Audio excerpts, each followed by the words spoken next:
Hello, I'm Ritula Shah, and this interview is part of a series from the Imperial War Museum Institute's Reimagining Victory series to mark the 75th anniversary of VE Day this year. It's made in partnership with the peacebuilding NGO Conciliation Resources. And what we're trying to do in this series is make the connections between past conflicts and our understanding of peace now. Well, Juan Manuel Santos was President of Colombia from 2010 to 2018, and during that time, he steered his country out of a long-running conflict with the FARC guerrillas. And in 2016, he was awarded the Nobel Peace Prize for his efforts. Welcome, President Santos. I'd like to begin by asking you, what does the word victory mean to you? Well, first of all, thank you for having me in your program. The word victory for me, and I used it a lot when I was trying to sell the peace process, especially to the soldiers and to the army, is peace.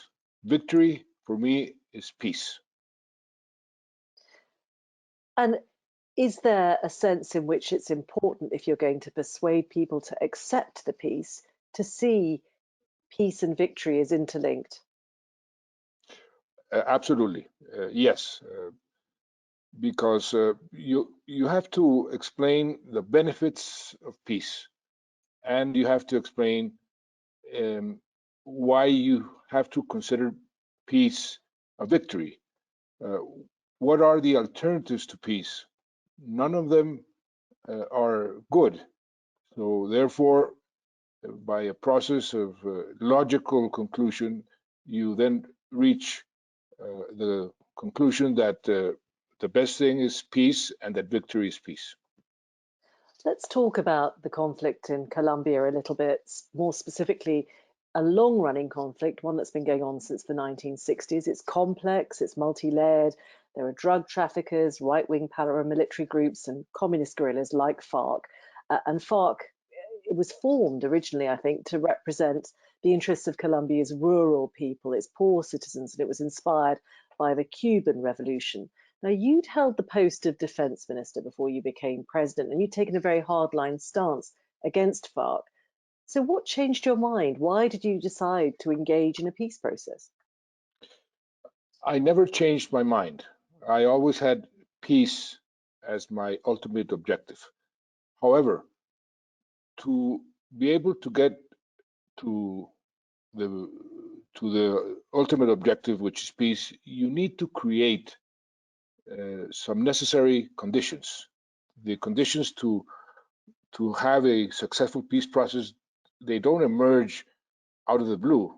You have to create them. One of those conditions was that the military balance of power had to be in the side of the state. If the guerrillas think that they can win through violence, they will never sit down and negotiate in good faith. They will sit down, negotiate, and use a negotiation to acquire more military strength or more political strength. So a necessary condition was to weaken militarily the guerrilla forces in order to bring them to the table to a serious negotiation. And that's why, as Minister of Defense, I did that, but I did it in a way that facilitated afterwards the negotiation. I told my soldiers, listen, you have to respect the human rights of everybody, but also of your enemies, because sooner or later, they will be Colombians with whom you have to live with. And don't treat them as enemies. Enemies you eliminate. Treat them as adversaries, and you win over them, but then you can live with them. And this was very important. But I'm interested in what you say about needing to weaken an organization to get away, if you like, from conflict. There must be figures within the state who see perpetual conflict as something that is perhaps in their interest too. Oh, yes, and we still have them. I was criticized by many because I did what you thought I did, because I changed my position, but I didn't change my position.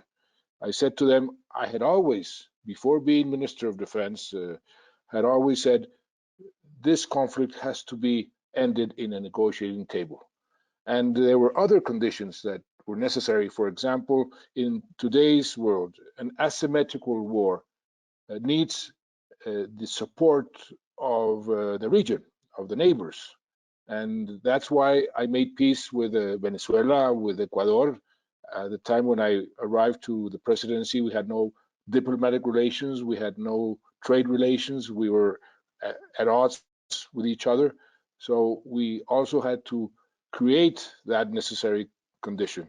So this is a process, and some people said, "Why are you, if you are, uh, if you are weakening them, why don't you continue and eliminate every single guerrilla?" Well, that is impossible in a geography like Colombia, and it's not human. And I said, no, it's much better to negotiate right now. We will save 550,000, 100,000, 150,000 lives. And so I know that some people said, no, we have to eliminate every guerrilla that survives. And I said, no, this is not the way. So you had a strategy, you clearly had a vision of where you wanted to go. But when it comes down to it, how does it feel to negotiate with people that were once your sworn enemies, with the people that you were fighting on a battlefield not very long before? Well, first of all, one of the key issues was planning. We planned this negotiation very, very carefully.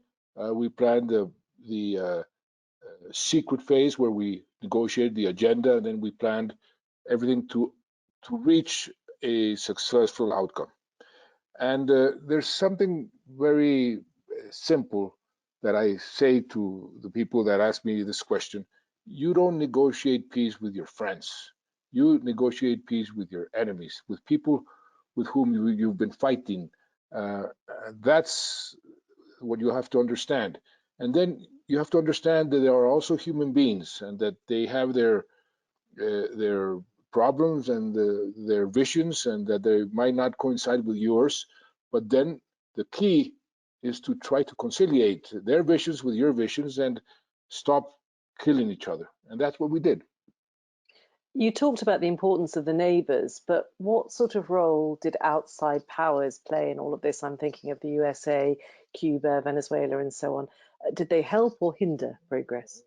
No, they were very, very helpful. I can say today that without the international support, the support of my neighbors, the support of the US, the European Union, Russia, China, the Security Council, uh, probably we would have not reached a successful negotiation. The support of the international community was crucial. An important part of the deal that was eventually reached was the idea of an amnesty for thousands of former FARC fighters. And it was something that many Colombians found difficult to accept. Is that something that you think you misjudged? Well, this is the first peace agreement that is negotiated under the umbrella of the Rome Statute. And it's the first peace agreement that has transitional justice in its outcome. And there's no amnesty for anybody who has committed crimes against humanity or war crimes. They are all going to be judged, and they're in the process of being judged and condemned. But transitional justice is a different type of justice from the one we are accustomed to. So they're not going to go to jail. They're going to repair the victims through social work and this type of sanctions. That has been difficult to sell. Many people say, well, these people have committed such atrocities, they have to go to jail 40 years, 50 years. But uh, if we had told them that they are going to jail 40 or 50 years, they would never have negotiated peace. The transitional justice was created by the international community precisely to facilitate peace agreements. And this is the first one and the only one who has been successful in introducing transitional justice and in starting to apply transitional justice. Do you think, though, there needed to be something more obvious, perhaps more like a sort of truth and reconciliation process that you've seen, I don't know, in Northern Ireland or South Africa? Well, the transitional justice and what we negotiated has a truth commission and then is working very hard and very well. It has a commission to find all the people who disappeared during the war. It is a very comprehensive agreement in that respect. So it has the elements of, and we studied very closely the South African peace agreement, the Northern Ireland peace agreement, the Salvadorian peace agreement. As a matter of fact, one of the things that helped me a lot was that at the beginning of the process, I brought in as my personal advisors people who had hands-on experience in peace processes. I brought in a former Minister of Foreign Relations of Israel, Shlomo Ben-Ami, who was one of the architects of the Camp David Agreement. I brought in the Chief of Staff of Tony Blair, Jonathan Powell, who was very helpful, and he advised me. I brought in the former commander of the Salvadorian guerrillas, who was a chief negotiator in the Salvadorian peace process, and other people who gave me tremendous advice from their perspective and helped me go through this very difficult process. So it's a combination of different factors: the international support, good advice, good planning, and a good negotiating team. I think there are many different factors that have to fit in to have a successful peace process. It was a triumphant moment, but violence has resumed in Colombia. Are you optimistic about the future? Yes, I am, because the war with the FARC has ended.